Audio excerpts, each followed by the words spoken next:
And I just kept screaming और मुझे literally there came a point where जहाँ पे मेरे हाथ blue हो गए, मुड़ गए.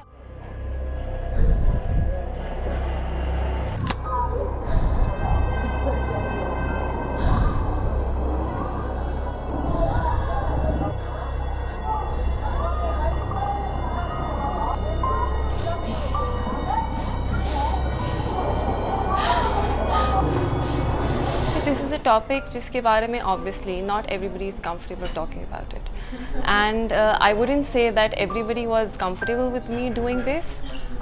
Neither was I, neither was my family, but I had to. I had to. मेरा नाम दानियल है and I'm the director for this film Blue the Kaleidoscope.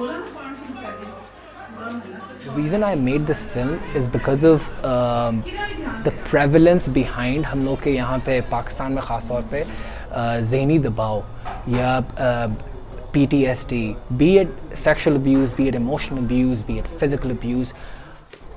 अब तो केसेस बहुत ज़्यादा निकलने आने शुरू हो गए हैं. Back in the time it use to be a hush hush topic ना, कि आप लोग इस पे बात ही नहीं करते थे, आप लोग इस चीज़ पे और काफ़ी होता भी था, हमारे सामने भी हुआ है इस चीज़ पे, और उस चीज़ को बिला किसी वजह के और फोर्सफुली इस चीज़ को दबा दिया जाता था.